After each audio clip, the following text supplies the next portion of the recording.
Hey guys, Joe here. Thank you guys so much for coming to the channel. Thanks for checking it out. Appreciate it. Get subscribed down below, all that good stuff.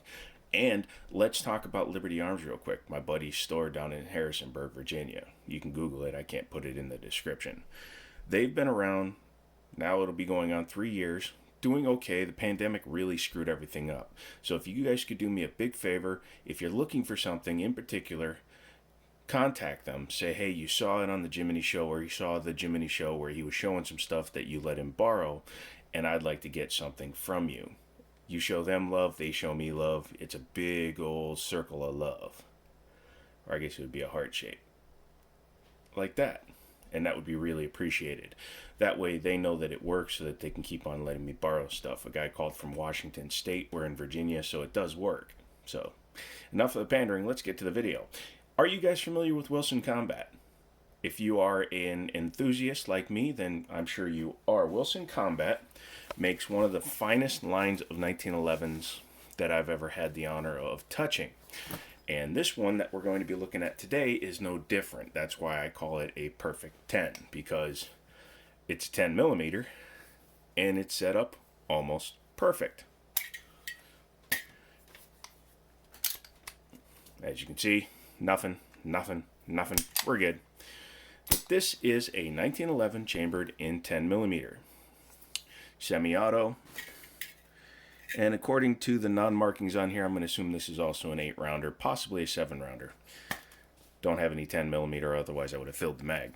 But this is finished in the flat mainspring style, so it's kind of a A2 style. It does have the cutout here in the trigger guard. Makes your finger getting into the trigger guard a little bit easier. Has super nice grips, which are emblazoned with a medallion from Wilson Combat.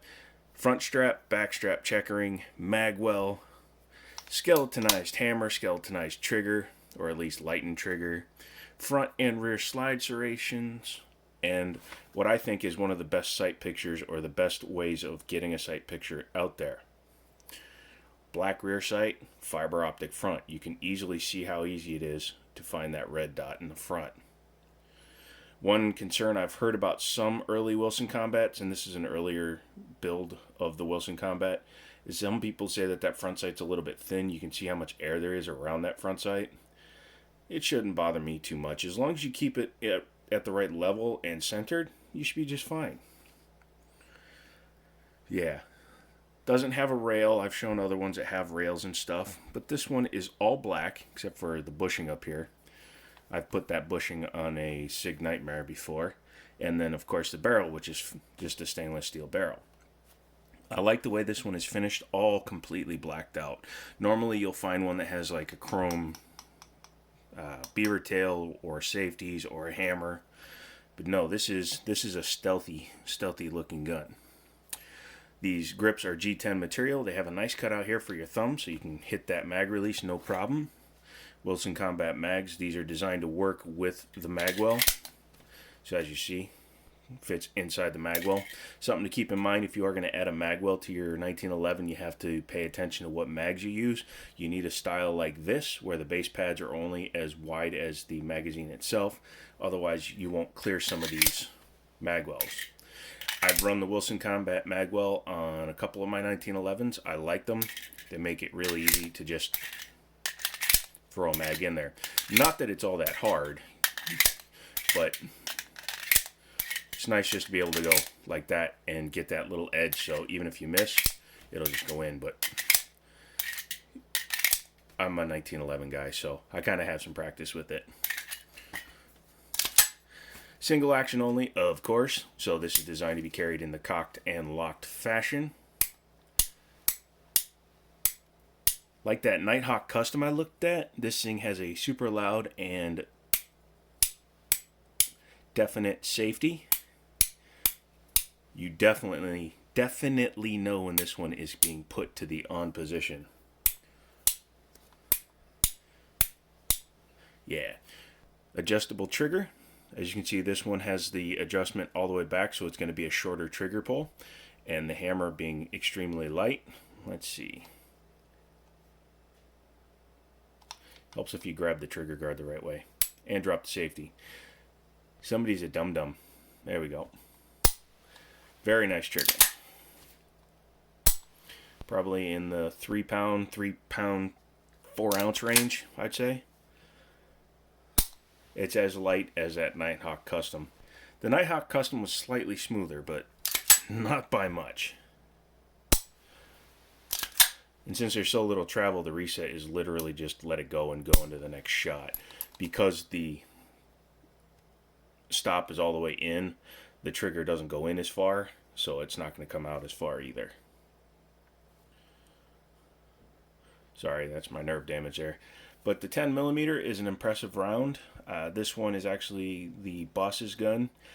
He also has a Colt Delta Elite in 10 millimeter, and he wanted this one because it's just a really nice 10 millimeter as well. Let's go ahead and pop the top off.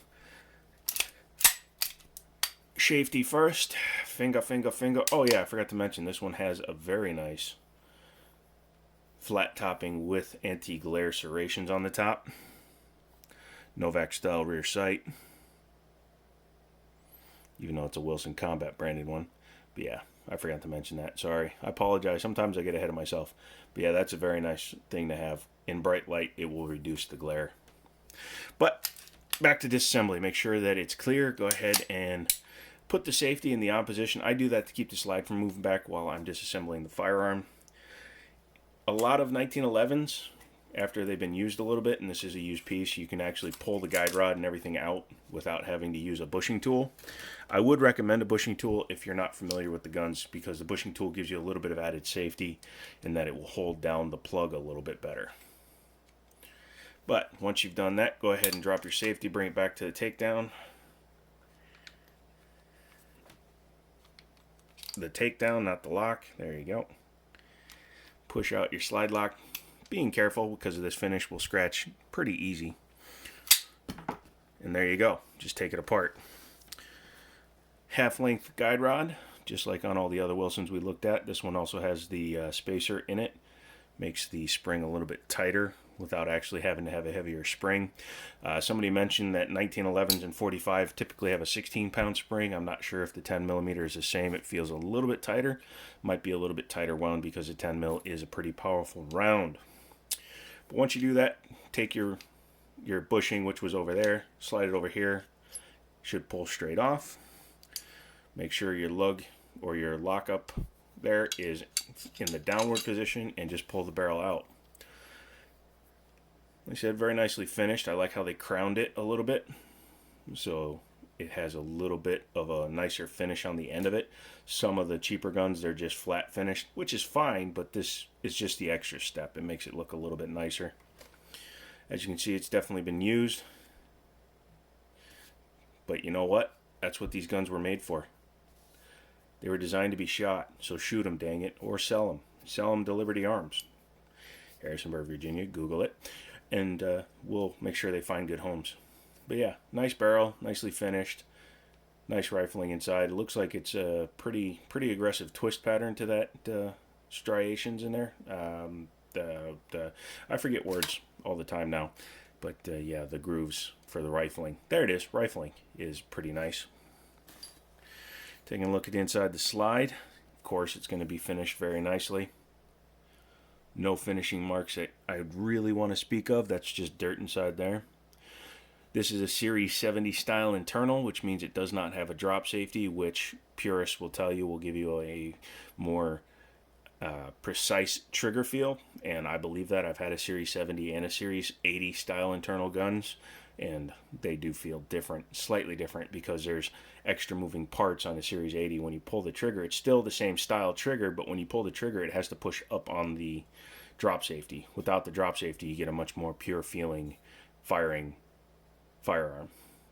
There's your firing pin back there, and there is your extractor. I like how they flush fit it and then cut serrations. That's really nice. They did this as an anti-glare as well. Taking a look at the frame.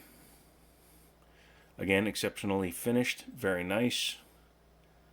Frame rails look to be nice. This gun is nice and smooth, so I really wouldn't do anything there. I might take like some 1200 grit and just kind of clean them up a little bit. But they're so nice that just a little bit of gun oil in this thing is good to go. I'm probably going to clean this before I give it back. There, it's a 1911. It's clean now. But yeah, the overall fit and finish on this gun is exceptional, as it should be, because this was not a cheap gun when it was new. Talking the same price as a TRP or like a Colt 1911 close quarter combat, the Marine ones, the M1911 45s. I can't remember what they were called. But yeah, very nicely finished, as to be expected for this kind of money. You can buy a $400 1911 and spend several $100s, bringing it up to a level that is okay, or you can spend a lot of money and get one that's already done that you never have to modify. Totally up to you. I like them both, actually. I like smithing my own stuff, but if you aren't experienced in taking down rails or modifying feed ramps or things like that, I do not recommend smithing your own guns. Reassembly is the opposite. Take your guide rod, put it in there, take your bushing. I always do this backwards, but today I actually managed to remember. You want to start your bushing so that when you put your spring in, you don't have to try to work it in there. Now, I'm not going to push the bushing all the way in because we don't need to. For the purposes of reassembly, we just need the spring in there to hold the guide rod straight. Very tight fitting on there, which is okay. Come on now. That two-piece guide rod makes it a little bit more difficult to line up. But just drop your takedown. I can't lock. Yeah, that thing. Watch some of my older 1911 videos. Apparently, I know English better in those. But yeah, you just bring that back, line up the link. Yeah, so you want your link to line up in there, as you can see through it. Take your lock. I like to put it in so that it goes into the trigger guard, but don't just shove it up. I do that so that it will hold the barrel in place while you bring back to the takedown spot. That little notch there. Lift up so that you clear the frame. Come back down, set down right on the edge of the tube. This one is very tight. Sorry, I had to do that off camera. It's extremely tight on this one. And I dropped it. There we go. And as you can see, it's back on there. Hold on one second. I have to find the plunger, which I just dropped. Yeah. One takes, man. Gotta love them. Lock the safety back in place so that you can put your plunger on. Be very careful. I've shown in previous videos, especially like with that Nighthawk Custom that was so tightly sprung that it put two holes, one in a wall and one in a ceiling tile. You want to take your plunger, put it in. All you have to do is start the bushing on and it will grab the edge so that you can readjust and slide the bushing back over. Once you've done that, drop your safety, test for functionality. And there you go. The Perfect 10 by Wilson Combat. I doubt they would use that for marketing, but hey, if you want to pay me for it, Wilson Combat, I'm listening. That's about it. If you like this one, call Liberty Arms. They can get stuff for you. With the pandemic hopefully coming to a resolution in the next few months or so, inventory hopefully will come back, production will start again, and we can start having our firearms at reasonable prices. So that's all I have for today. Come back for another one. I have a really nice Corvette video coming up that I'm working on editing.